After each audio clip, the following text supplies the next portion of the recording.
Singularity.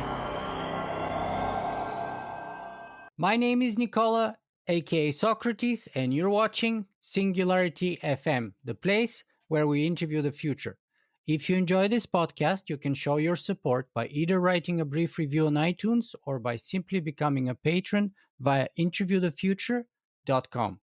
Today, my guest on the show is Professor Massimo Pigliucci. Massimo is one of those rare people who have three PhDs, if I remember correctly, one in genetics, one in evolutionary biology, and one in philosophy. And he is also the author of hundreds of technical papers in both science and philosophy, as well as a number of books on Stoic philosophy, including the best selling How to Be a Stoic, Using Ancient Philosophy to Live a Modern Life, and most recently, The Quest for Character, What the Story of Socrates, Alcibiades, what the story of Socrates and Alcibiades teaches us about our search for good leaders. I just finished this book. Fantastic read. Highly recommended to everyone. Just fantastic read. I'll be actually rereading it probably. So, welcome to Singularity FM, Massimo. It's a pleasure to be here. Thanks for having me. Fantastic. So, guys, this is my second interview with Massimo. So, if you haven't seen the first one, I strongly suggest that you start there because we're not going to repeat any of the topics we covered last time, but instead, we're going to jump right in. However, this time around, we're going to start in a very particular way because Massimo has done a ton of interviews about this fantastic book. So, I highly recommend again the book and his interviews. But we're going to jump in a kind of a strange, perhaps, angle. So let me start with this question, Massimo. What is Mas Maiorum? Mos maiorum is the Latin phrase that usually translates as the way of the ancestors or the customs or something like that. But it basically refers to the way things are normally done. If society works in a normal function, this is the way we do things. And the mos maiorum is a big deal because the idea is that when the mos maiorum starts breaking down, that is, when people, especially leaders and politicians, start behaving by different rules, by ignoring the rules, then that's the beginning of the end. You know, we have heard, for instance, recently over the last few years, that there has been somewhat of a threat to American institutions. And often the comment you hear is, but the institutions are resilient. Well, ask Cicero about that and see what he thinks, because he lived near the end of the Roman Republic, where the institutions were in fact collapsing. And he realized that, yes, the institutions are important, but by themselves, they are simply not going to do it. If people start ignoring basic rules of conduct, if people start acting in a way that violates the rules, the institutions themselves are not going to be sufficient to hold up a functioning society. And so the idea basically is that you need two things in order to run a country well. Yes, you need good institutions, obviously, a good constitution, a good way, good laws, but you also need good people, or at least people that are conscious of the fact that they need to work within the system. If they start cutting corners and bypassing the normal functioning of the system, then the system itself is going to collapse. And the question then is, do you think that we are living at a time when our contemporary Mas Maiorum, so to speak, is falling apart? And I don't mean just locally, let's say in the United States or in most countries in the European Union, but at a global level, at maybe even the civilization level?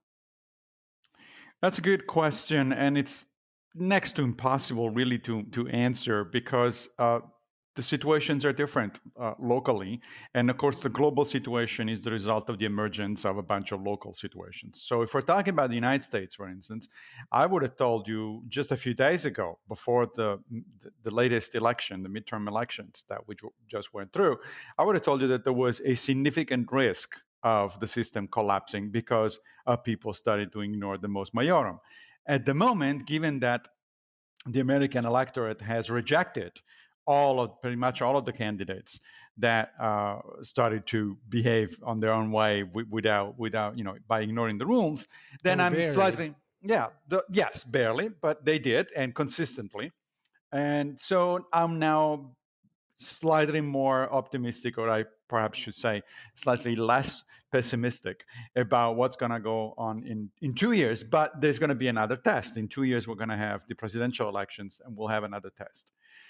At a level of and so the situation is different in the United States, of course, as compared to other countries. At an international level, we really never have had an international set of rules as such. We have suggested rules, right? We have the United Nations.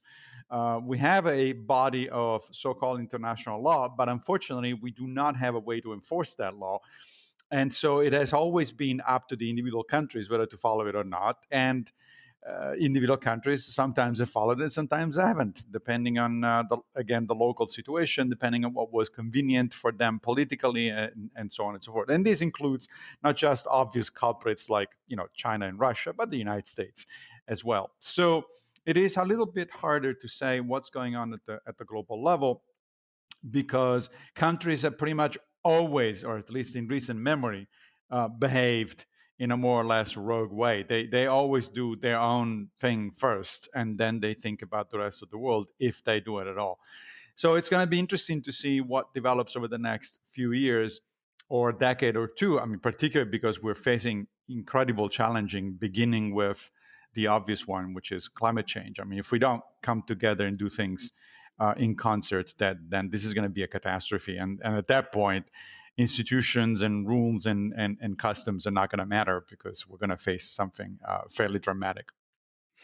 But here's the thing and the reason why I'm kind of pushing that line of investigation is, so walk with me a little bit and see how far we get and what your book has to say about that line of reasoning. So, in my view, Mass Maiorum is a story.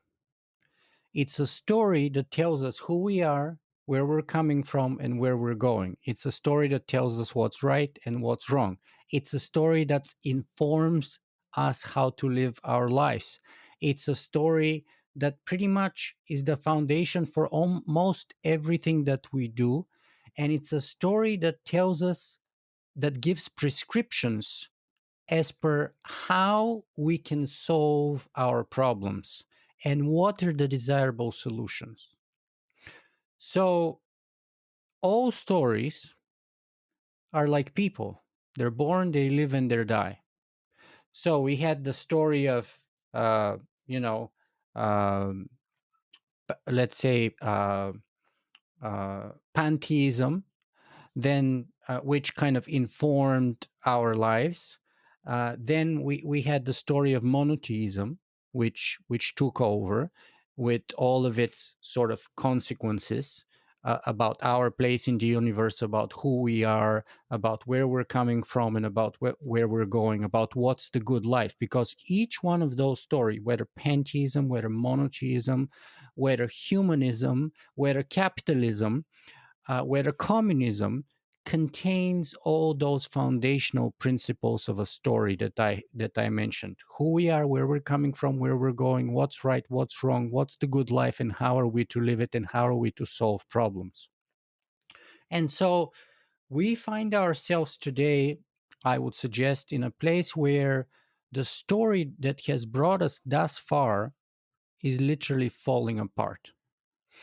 And that's why we are looking at a problem such as, for example, climate change, and we have all the scientific evidence that we ever need to take action, but we're not, because there is no one story that unites a sufficiently chunk enough of people, enough of us, to come together to a unified solution, to a unified desirable outcome, that a story that tells us who we are going to be and who we want to be and what is to be done and how to solve our problems. And so, take for example the story of monarchy. For many thousands of years, we had the story that the king is the representative of God, and he has the divine right to being a king. And that was the story of how we organized ourselves as a nation and even as a civilization. And it told us what's right, what's wrong. We had the conception of justice stemming from there almost. We had the conception of everything stemming from that story. Then eventually we replaced that story with the story of democracy, right? And each of those stories gives us solutions or prescriptions to our most recent problems. The moment we have a story that's carried us thus far but is no longer able to provide solutions to our current problems, the story falls apart and we have an intellectual revolution. That's what happened during the Enlightenment and the Renaissance, right? We had sort of the Dark Ages, during which time religion was the major story of organizing our civilization. And monotheistic religion, especially in the West, it was Christianity as the organizing principle of our civilization. We got to the point where, due to a number of stress factors like the Industrial Revolution and so on, that old story was no longer able to provide satisfactory solutions as per how we are to live our life in the future, consequently. And so we had sort of the Enlightenment, we had the Renaissance, we had all those ideas who were proposing a new organizing principle. We had humanism, right? We have all those new ideas which are proposing a new organizing principle on the which roof humanity can come together to live peacefully and to coexist peacefully. And now it seems that uh, that story to me, it seems, is kind of walked its way. It's taken us pretty far, but it's no longer sufficient to address our problems in the beginning of the 21st century. And people are looking for new stories or going back to the old stories, whether fascism in Italy, whether, let's make America great again, or whether Boris Johnson's populism. People are hungry, but there is no one story that has taken over. That's why you have this kind of huge spectrum of diversity of mutually incompatible stories, which actually deepen our differences rather than help us resolve them. And that's why, despite the fact that we have all the science to solve climate change and to take sufficient action, we're not, because our stories are so incompatible with each other that the same science doesn't allow us to take the same action. So, anyway, that was perhaps a badly organized um, introduction to see if I can take us into that kind of direction of investigation a little bit today, and then maybe look and see if your book tells us anything about that and where it could fit there. But let's start with the bigger picture. What do you think of my kind of reasoning so far? Well, it's an interesting way to put it. And certainly, the mos maiorum, certainly the way we look at the world are stories that we tell ourselves. There's no question about it. Or at least that's one good way to look at it. Where I would disagree is that we've ever had a unifying story at any time in the history of humanity. Sometimes there were unifying stories in a large chunk of humanity, like you mentioned monotheism, for instance. Sure, in the Mediterranean area, monotheism has been the dominant story since from the collapse of the Roman Empire until pretty much the Renaissance, right?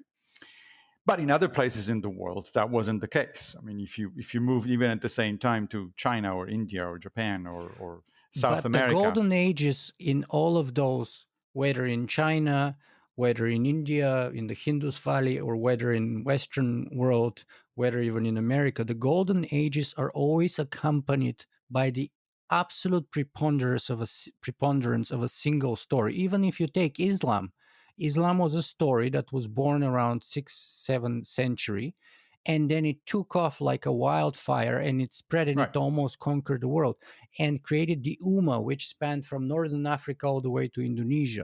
Right, I agree. But what I'm saying is there has never been a time where there was a single global story.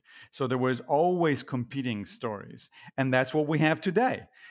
we have competing stories. We have, the story that some, at least most countries in the West, are still putting forth, which is the story of democracy, and then we have different kinds of stories coming out of the other major superpower at this point, which is China, not to mention a bunch of other fractured stories scattered throughout the world. So I think that the problem isn't that a global story is falling down and it's falling to pieces. Is the problem is that, as usual, we have a competition of different stories, and none of them becomes dominant. Not that I necessarily think it would be a good thing for one story to be dominant at the global level. I'm not sure what that would look like, but the fact is it has actually never happened. Even when you mentioned a few minutes ago, populism in the UK and in Italy. Italy is not a hasn't slid into fascism and probably will not. It's still another kind of populism, right wing populism. But even if you're talking, and the same, of course, has been the case in the United States before the current president, and to some extent still is. Even that has happened before, right? I mean, in fact, fascism has happened before, and depending on how you look at what do you mean by fascism? If by fascism you need a sort of totalitarian or aspiring to totalitarian system that controls the public discourse in an almost complete way, then you can also put into the mix things like Bolshevism. It's not that that was that different from fascism. Allegedly, they were on the right and on the left, but in fact, they amounted to about the same thing. So I don't know that the problem is the lack of a unified global story. That may be the case, but the fact is that I don't think we've ever had a situation like that in the history of humanity. Now, you're asking the right question, which is why are we not able to attack a problem like global warming that we know how to, well, at least we know it's happening. We know the causes, and we have some decent ideas about what we could do about it, right? Um, but that too has happened before, not at a global level, of course, but at a local level. I mean, there's always been people who have seen further than others. There's always been people who have seen the consequences of a course of action, and they try to warn others. Like, to write my book, The Quest for Character, I reread Thucydides' history of the Peloponnesian War, which was a defining moment in the history of the ancient world. And he and a few others knew exactly what was happening. They warned other people about the disastrous consequences of that kind of course of action, especially for Athens. But did the people listen? Of course not. So I think that part of the problem here is that we have the usual contrast that humanity has never been able to really handle properly or overcome between long term benefit for many people and short term benefit for a few people. The reason we are not doing anything about climate change is mostly because a few people are getting themselves uber rich out of continuing the status quo. Because a few billionaires insist in making money the way they've been making money over the last few hundred years. And those billionaires have enough money and therefore enough power to basically buy most of our politicians and most of our media. And the result is that they can sell their message to a large enough chunk of the population so that we don't do anything.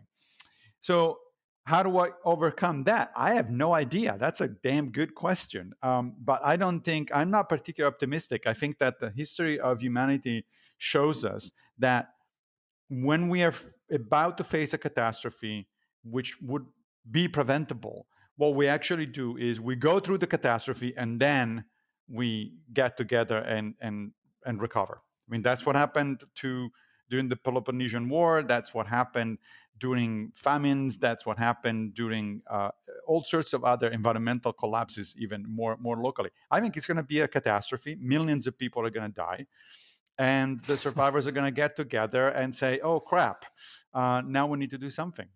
So that's my prediction. We'll see, I guess.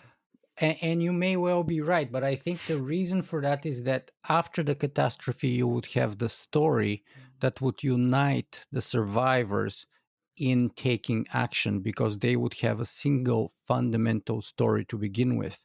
And I'm saying that if we can take the shortcut and come up with that story in advance, so yeah, you can say maybe historically speaking, we've never had a one global story, and that's my not my claim. My claim is that every time you had a golden age of one kind or another, you had a local preponderance of a single dominant story that lasted for a very long time. And so, as far as Rome is concerned, for example, that was the entire world.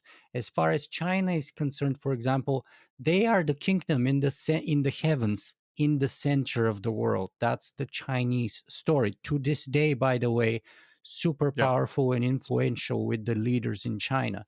That's the story of democracy. So the 20th century, in a way, was a clash of three stories: fascism, communism, and capitalism. Fascism was allegedly the first one to die around World War II. Then communism collapsed in around 89, let's say. And then, of course, pseudo intellectuals like Francis Fukuyama went on to proclaim the end of history because, in his opinion, uh, capitalism was not only the best story that we have ever told, but it's the best story that could ever be told. And therefore, there could be no more further improvement on that story. And therefore, it's the end of history, you see. But the events of the first couple of decades of our century have now demonstrated that that story, capitalism, is falling apart. So the problem is not that the Chinese are doing what the Chinese are doing or the Russians are doing what the Russians are doing. The problem is that us here in the West, we have not been so disunited in a very long time. We are so polarized, much more so than ever before. And in the United States, perhaps since the Civil War, there hasn't been such a deep and profound fundamental division. And that's because there is no one uniting story. Now, that uniting story may be, let's say, for the United States, was maybe the Cold War, the fight of, capitalist democracy versus proletarian totalitarianism, like the Soviet Union was. And maybe that was the story that united the Americans for a long time there. And now that that story collapsed and the institutions of the democracy are eroding, maybe things are starting to fall apart. So what I'm trying to suggest here, let me see if I can shift our conversation. What I'm trying to suggest here is the following. So it seems that your book, The Quest for Character, has a thesis which would say that in a way we are falling short of our story. In other words, your book, in a way, which is a fantastic book, suggests that if we are living a life of excellence, a life of virtue, as epitomized by a number of people such as Socrates, such as Cato, and maybe a few others, Marcus Aurelius, that would allow us to live up to our story and to be the best version of ourselves individually and the best version of ourselves collectively. I propose a different idea. I propose that the story is also falling short of us, that we don't only need that we therefore we need a new story to remotivate us to rise up and to be better selves. That every time you have a popular revolution, you have the birth of a new story, just like Christianity was the birth of a new story, just like Islam was the birth of a new story, just like the Industrial Revolution and capitalism were births of a new story that triggered democratic movements, just like democracy is a new story, because the older previous stories were no longer serving and able to keep us together and help us to solve our problems. Yeah, but the problem with these stories, including the ones that you just mentioned, that they didn't just create a good time for a certain number of people. They also typically created a horrible time for other kinds of people. I mean, the Enlightenment was directly responsible for the colonialism that came afterwards. 100+ years afterwards. So it's like, yeah, do we want that kind of story? Because yeah, it's good for us. whoever buys into the story, it's not so good for the rest of the world. And of course, the same goes for the other stories that you're talking about. I mean, capitalism, which is, you're correct, the one that survived the tribulations of the 20th century. But capitalism itself killed or made miserable millions of people. So I'm not so sure that a unifying story is such a good idea, because unifying stories are, they inspire for sure. They do inspire people. That's their positive role. But the problem is that they're totalitarian in a sense, that is, or totalizing in a sense. That is, that's the story, and unless you get behind that story, then there is trouble. And Unless that new story is decentralized and sort of horizontal rather than totalitarian and uh, single pointed single point of view. but the only decentralized and non-totalitarian story that I know of is, in fact, the story that I tell in the book, the story of virtue, because that comes from the bottom up. That's not proposing a system or a unifying idea behind which everybody needs to get in order to thrive and do well. It's an individual story. It's the idea is that a good society comes out of the good effort of individual people, and not as a result of a story that is essentially told top down. So I don't know of any examples of successful decentralized stories like the ones you're talking about, but I'm open to the possibility.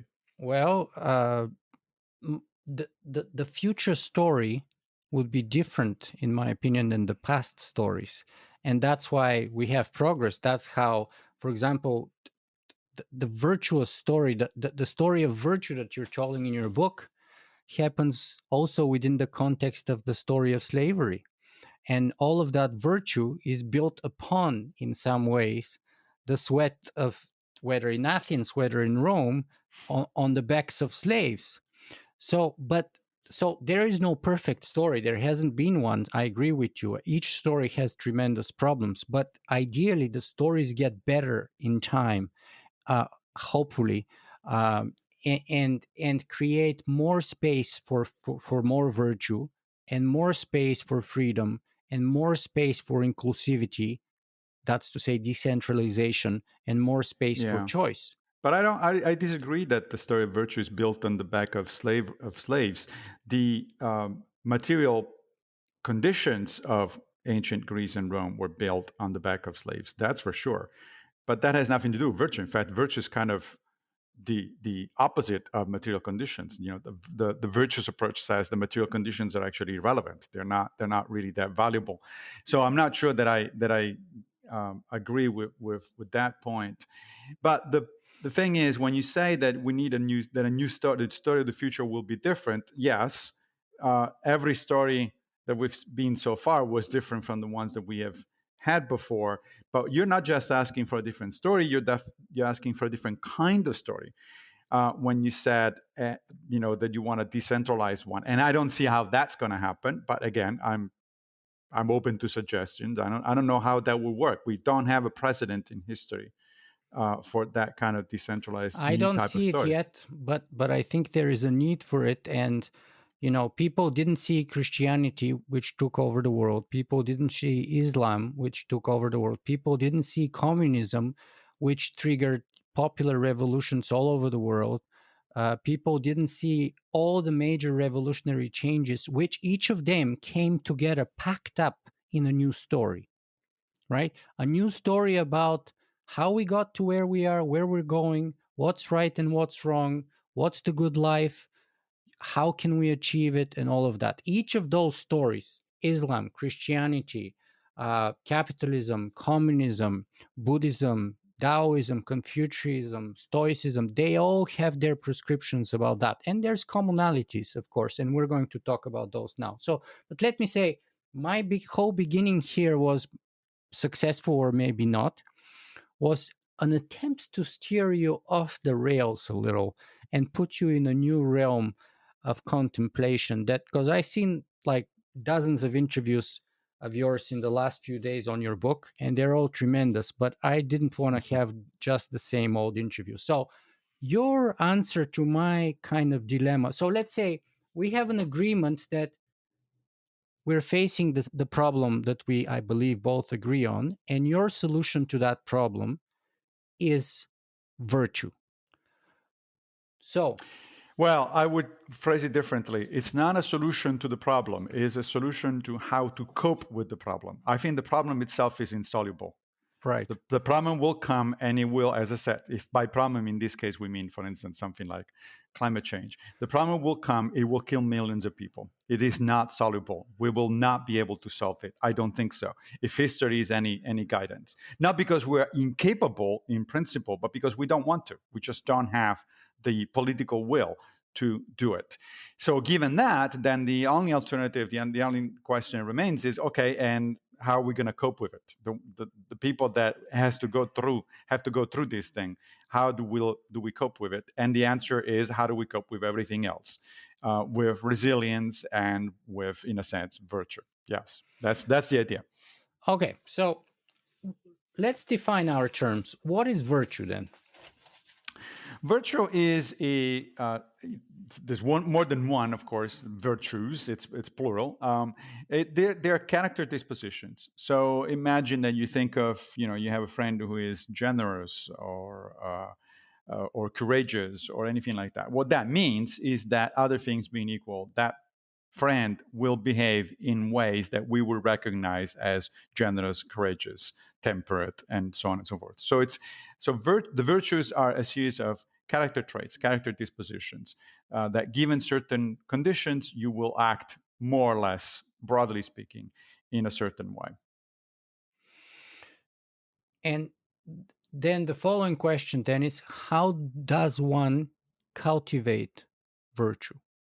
Yeah, that's a great question. There's been a debate, of course, for a long time about this, beginning with Socrates and the sophists. My view, and the view that I put forth Is it even in the book, possible?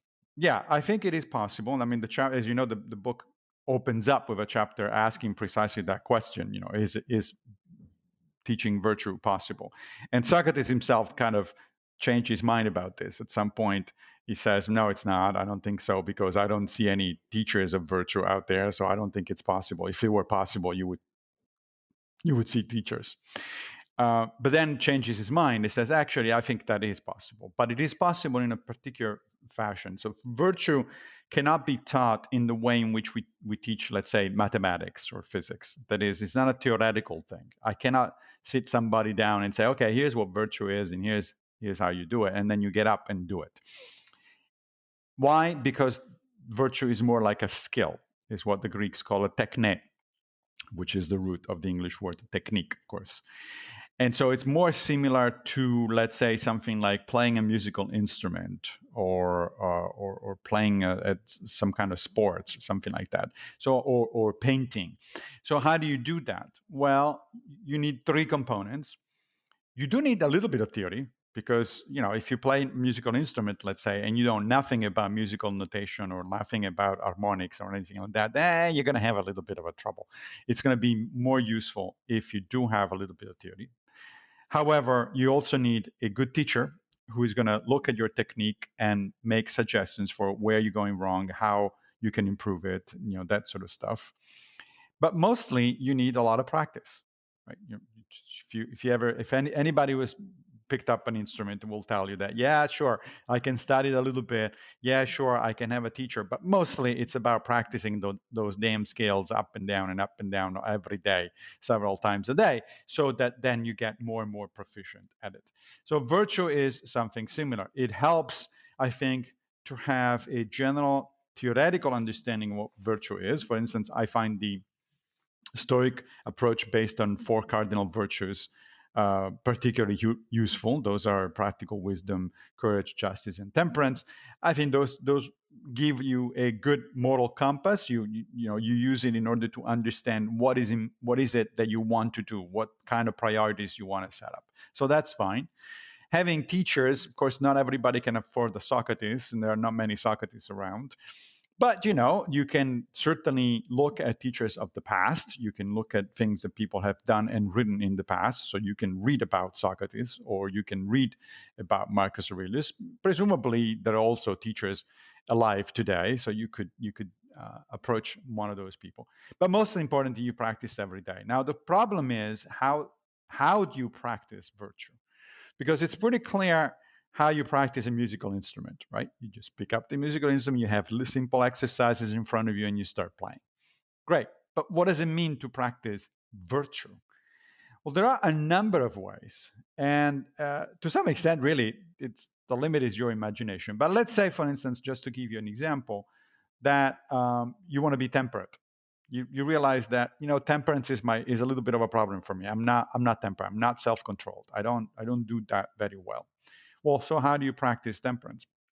You start being mindful of the situation where you tend to be intemperate, and you plan ahead of time for those situations. For instance, if you know that whenever you go out for dinner with friends, you eat and drink too much, something like that, right? So, well, how do I do it? You can't just say to yourself, "Oh, tonight I'm not going to do it," because that's not going to work.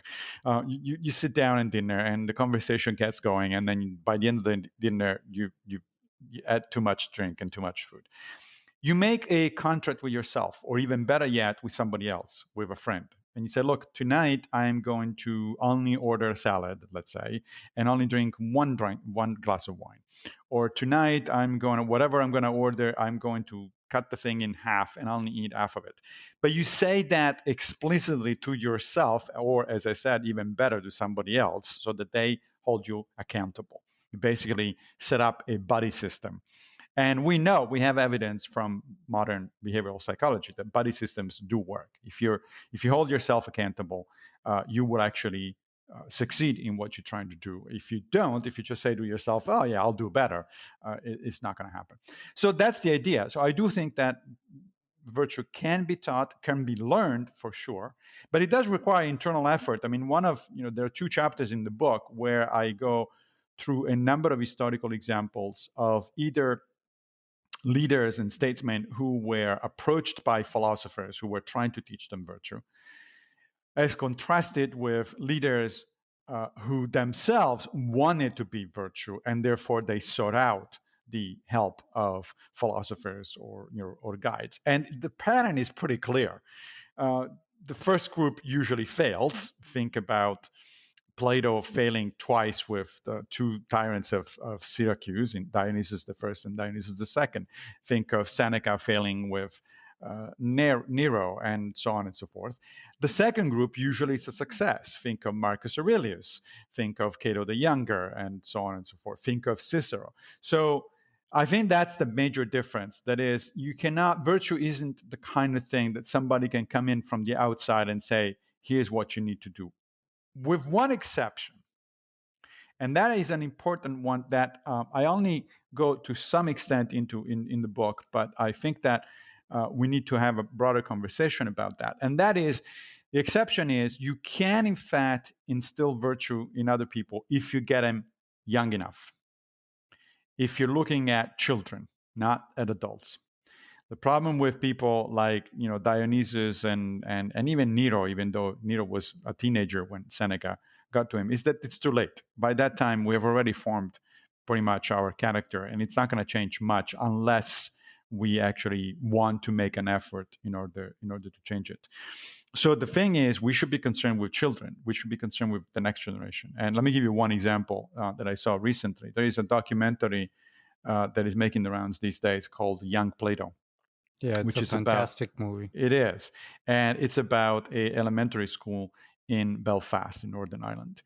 And the story is about the principal of that school who teaches practical philosophy to his students, and it's amazing. It's an incredibly effective documentary. It shows the practical effect that philosophy has on children who have to deal with issues ranging from bullying to, of course, the culture of violence in which they're growing up, being Northern Ireland. But we don't do that. I mean, it's so unusual that when this happens, people actually do a documentary about it, right? Most of the times we don't do that, and I think that's a major problem that we need to figure out how to address. We need to teach our kids virtue when they are that little, when they are in elementary school, because that is when our character is malleable. That's where our ideas are formed. If you wait too late, then you have to rely on people actually wanting to do it. You're not going to be able to direct them yourself. You know, it seems to me you're a lot more skeptical, and I'm a little more optimistic than you, because despite the fact that your whole book, in a way, is a tool of teaching virtue, and it's a great tool, and it goes through all the pitfalls and all the benefits and all the reasoning and so on. And yet at the same time, you say that you're skeptical. We're not going to do it. Therefore, we're not going to solve climate change. It's not going to percolate into politics. Doubts are kind of a lost cause. Whereas I would say, actually, if we manage to percolate the story of virtue, it will help us solve climate change. It would help us prevent wars like the one in Ukraine right now. Uh, and in response to you, yes, children are a lot more malleable. That's a fact. But look at the followers of Gandhi. Look at the followers of Martin Luther King Jr. Many of them were people in their 30s and 40s and even in 50s. And there's many examples, especially around Gandhi, but even Martin Luther King Jr., who simply due to the power of their own choice, not choice, example, personal example, living their story, living their example, they managed to change and influence even the character of those around them at a very young age, to the point where people were totally changed. And if you look at it historically, that's what religions also do. That's supposedly what Muhammad did with his followers, what Jesus did with his followers. That's what revolutionaries tend to do with their followers, of one kind or another, in one place or another, whether for good or for bad. And so that seems to me is a bit of a difference to us, between us, in terms of like how far we can go. What would you want to say about that? Well, first of all, I love to be shown to be wrong. It's not like I like to be a pessimist about the human condition. It's just, to me, that's just realism. To me, is like, if you look at the history of humanity, that's what you get. But I love to be shown to be wrong. So it's not. Don't get me wrong. It's not like I actually relish the notion that we're going to be keeping going through, muddled through. But the fact is, we have muddled throughout our entire history, and that doesn't mean hasn't been any progress. I mean, absolutely, the abolition of slavery, for instance, was one of the great moments in humanity. Although we still have slavery in some places in the world, but nevertheless. That was certainly so. When people tell me, for instance, there has never been examples of moral progress, that's baloney. Of course, there has been, and which shows that things can happen. And the two examples you mentioned are certainly cases of improvement. The Indian independent movement and the civil rights movement in the United States. That said, there is a lot of caveats. It's far more likely, for instance, that Gandhi succeeded not because of his ideas or because of his movement, but simply because after World War II, Britain was in no condition to hold an empire. There's pretty good evidence that was the case, and the British were finished from a financial perspective and from a military perspective. So they were very happy to concede, not only in India, but in a number of other places They in the were not world. happy. They imprisoned him. They killed people on a large Sure, scale, peaceful people. They but it were was not inevitable. happy. But it was inevitable. It Sure. was not going to, as I said, it was inevitable in large part because of the military and financial situation of the empire, not necessarily And he because. didn't do it with military terms. He did it in a peaceful manner. He basically said from the beginning, and that's when people laughed at him, that he would make the British pick up and leave with Right. peaceful resistance, and people laughed at him. And so, if Britain was a military or not a military power, it didn't make a difference, because his goal was not to defeat them on the battlefield, which is why he refused to fight them on the battlefield, but Yes. he chose to fight them morally.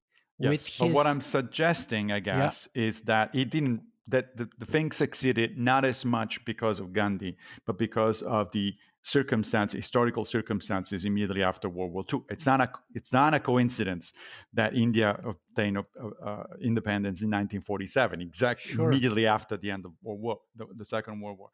Now, as far as Martin Luther King is concerned, yeah, again, another good example of how you can rally people around one idea about a story, as you were putting it, and you can certainly make progress. Absolutely. But the fact is, uh, we're still nowhere near where Martin Luther King Jr. wanted us to be. Right? We're now about more than half a century later, and we still have systemic racism in the United States. We still have horrible conditions for a lot of Black people in the United States. So, as I said, we muddled through. I'm not suggesting that we don't make any progress. I am simply saying that, unfortunately, that progress is far more complicated, patchy, and also reversible. I mean, look at what just sure. happened in the United States, for Yeah, instance, with women rights, right? For yeah, 50 years we were just fine, and then all of a sudden we slid back all the way to the 1970s, early 70s. So this kind of stuff, unfortunately, can happen. Sliding back is a very real possibility. That includes at a political level, right?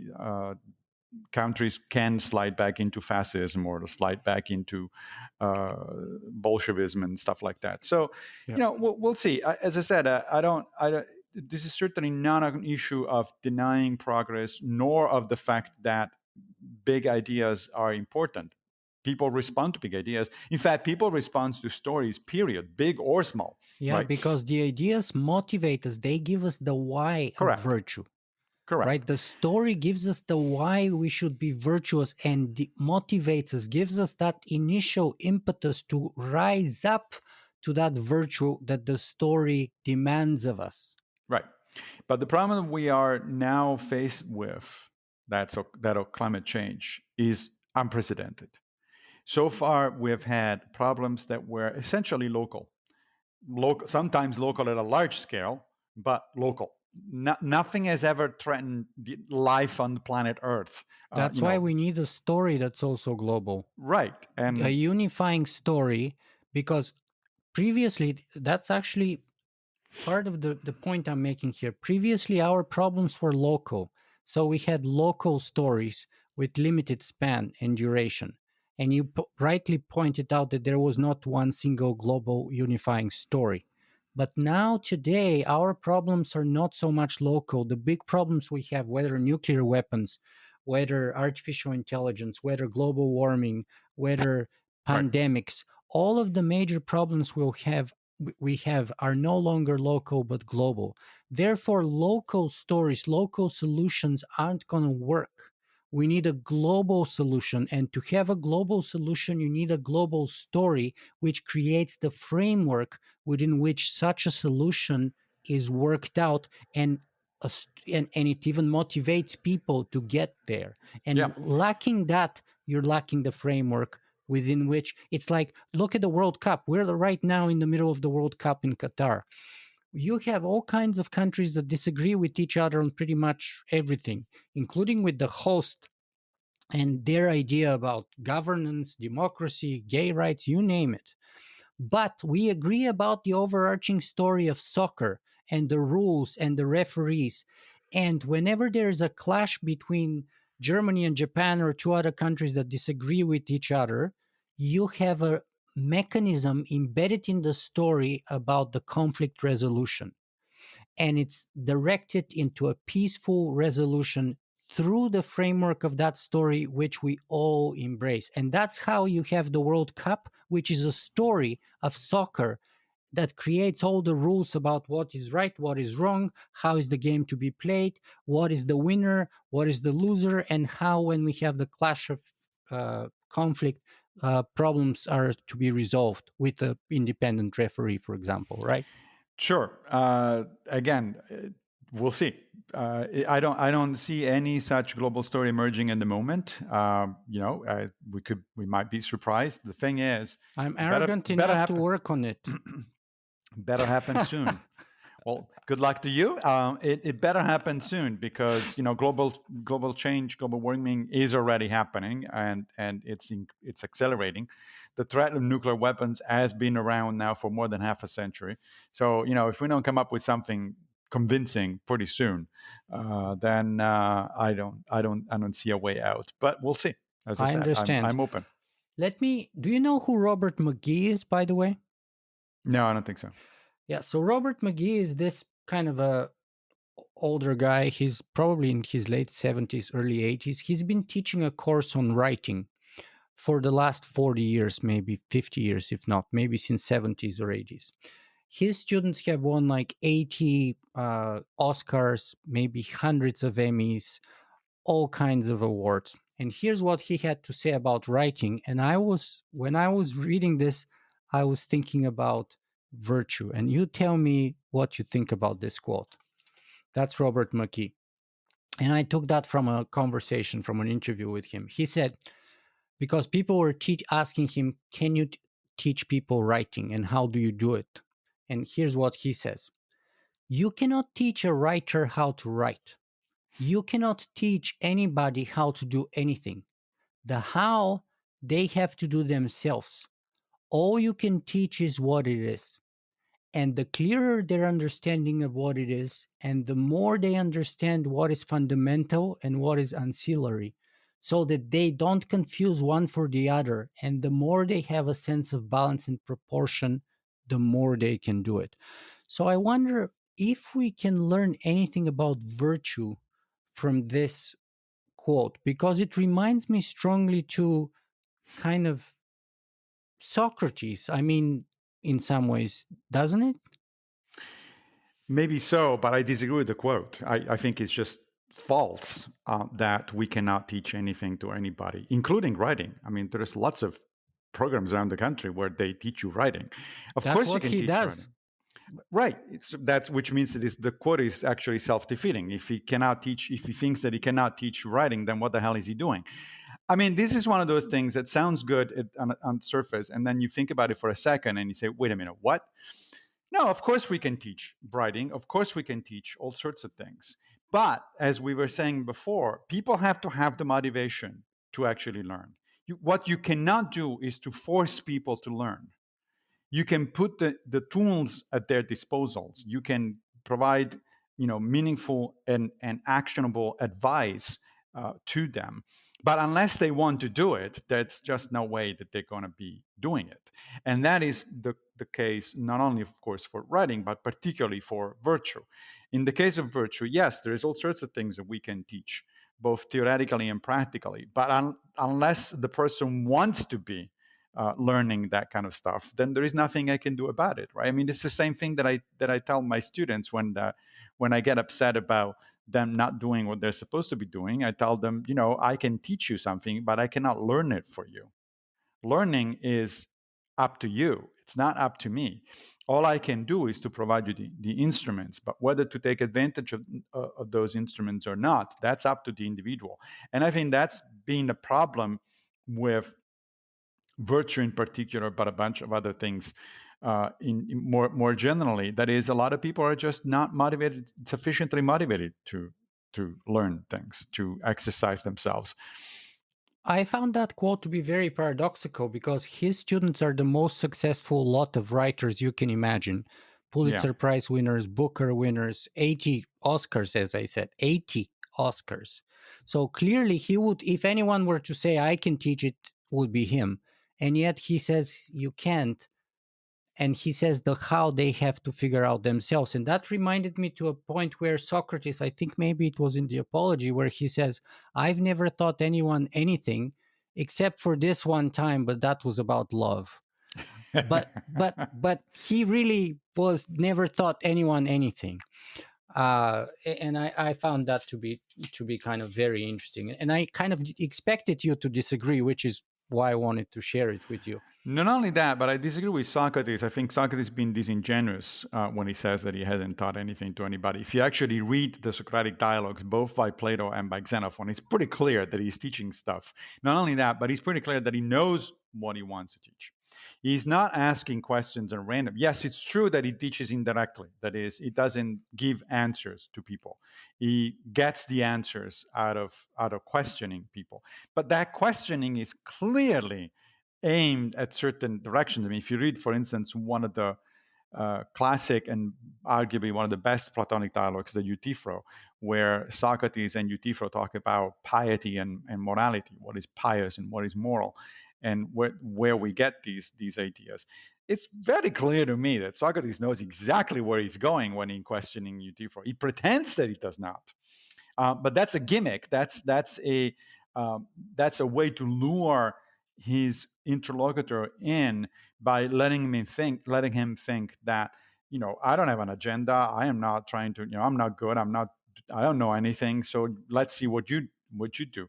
But the result is you get your interlocutor in, and then once he's in, he's trapped into what it very much looks to me like an agenda and like a particular aim that Socrates has in mind. Yeah, but I like the point where he says that all you can teach is what it is. And I think that's what Socrates was teaching. That's why I like that quote. Because I think that with his living example, not with his theory or not with his quote lessons, Socrates taught the four cardinal virtues by showing the people around him what those are, but not telling them how to get there. You see where I'm going with this? That's why I like it. So he knew what they were and he lived them in a way, and that's how he taught them. But he didn't tell people how to get there. They had to figure out that on their own, just like the writing quote that Robert McGee said. All he could do is show them what those are. Again, I disagree. Yeah, If you go into Xenophon, very much Socrates tells people how to get there. yeah. But yes, he also exemplifies what he's talking about. He's not just talking; he's also practicing. Right? He's also embodying. I mean, what makes Socrates, I think, great is precisely the fact that he's living his philosophy. He's not just talking to people about it. He's not just telling people what to do or what not to do. He's actually himself embodying that philosophy up to the point of the extreme sacrifice at the end of his life. So I think that's what makes him special. Just like that's pretty much the same kind of things that makes people like Martin Luther King or Gandhi special. That they actually embodied their philosophy. They were not just preaching to other people, as opposed to, let's say, the villains of history like Mussolini or Stalin, who definitely did not embody what they were preaching. Right? They were just talking to people in order to manipulate them and in order to control them, but they were certainly not about to live the kind of life that they were preaching about. Massimo, time is advancing here, and Mm-hmm. I promised I would keep you only for an hour. So, unfortunately, I would ask sort of like the last serious question here, and then we're going to wrap it up. So, some people say that many singularitarians, transhumanists, and other technocrats, even like Elon Musk, for example, have said that uh, so in a way they agree with you that virtue cannot be perhaps that as you would say, or as the Romans would say, we cannot all be Catos, Right. and therefore consequently we cannot expect Plato's Republic, but we have to realize that we're living in the scum of Romulus. Correct.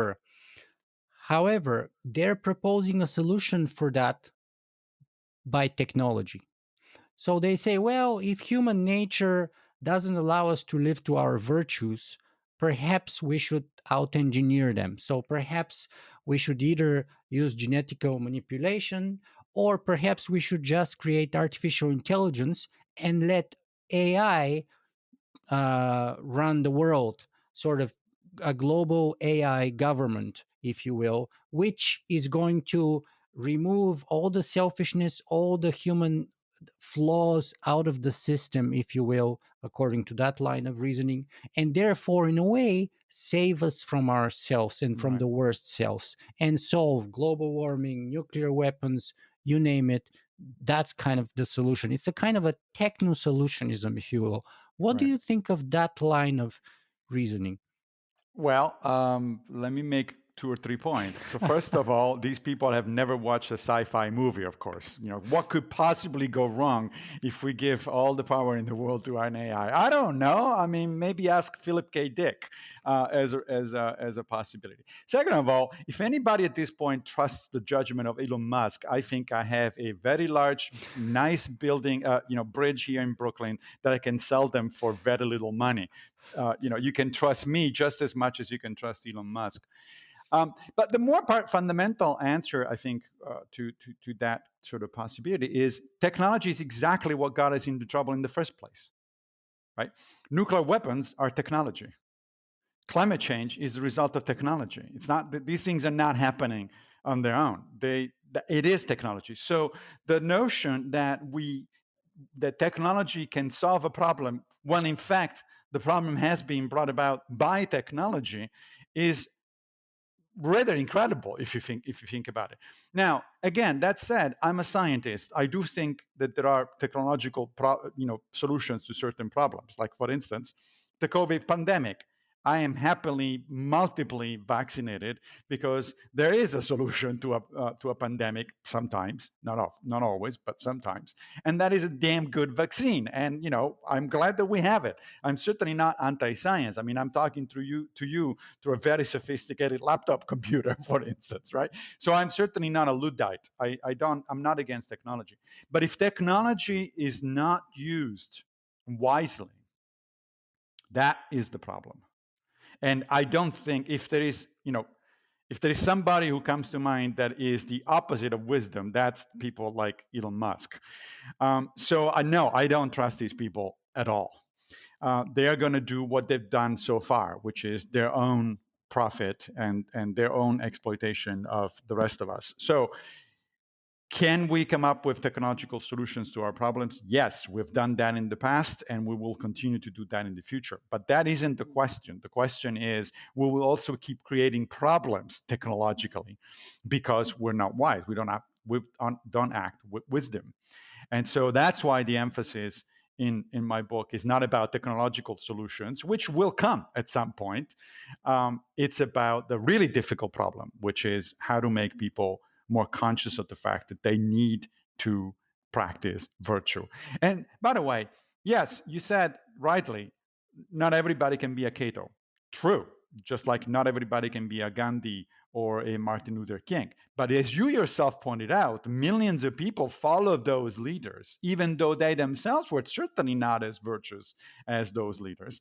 But nevertheless, all you need to do is to become a little bit better of a human being, a little bit virtuous of a human being, and have the right idea, and then things will actually happen. So that's why technology is fine, but it is just as much a problem as it can be a solution. And what makes the difference is how we use it, what we do with it. And that's why the problem is us, not external to us.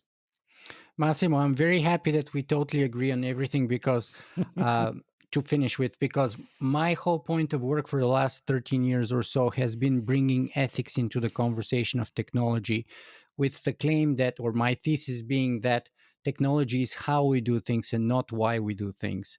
And you can have the best how, but if you mess up your why and what, you're going to end up doing more damage than good. And therefore, it is not the lack of technology that we have.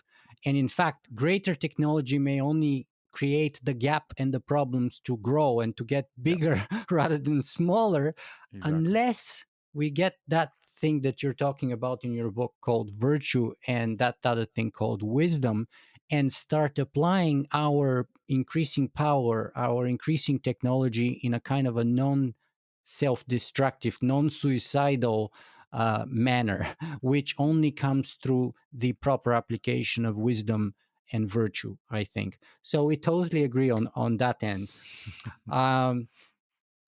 Well, Massimo, where can people find more about you and your work?